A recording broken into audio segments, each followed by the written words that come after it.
Price Lord. யெகோவாயிரே. இன்றைய வசனம் செப்பனியா 3:15. செப்பனியா 3:15.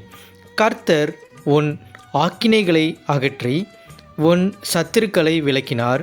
இஸ்ரவேலின் ராஜாவாகிய கர்த்தர் உன் நடுவிலே இருக்கிறார். இனி தீங்கை காணாதிருப்பாய். The Lord has taken away your punishment. He has turned back your enemy. The Lord, the King of Israel, is with you. Never again will you fear any harm. இனி தீங்கை காணாதிருப்பாய். கிறிஸ்துவுக்குள் அன்பானவர்களே, கர்த்தராக இயேசு கிறிஸ்துவின் இனிய நாமத்தில் உங்களை நான் வாழ்த்துகிறேன். ஆம், இனி தீங்கை காணாதிருப்பாய்.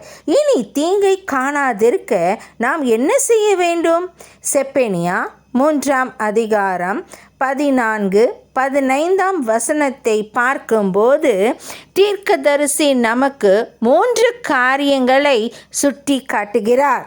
முதலாவதாக 14 வசனத்தில், சீயோன் குமாரத்தியே கெம்பீரித்து பாடு, இஸ்ரவேலரே ஆர்ப்பரியுங்கள், எருசலேம் குமாரத்தியே நீ முழு இருதயத்தோடும் மகிழ்ந்து களிகூறு.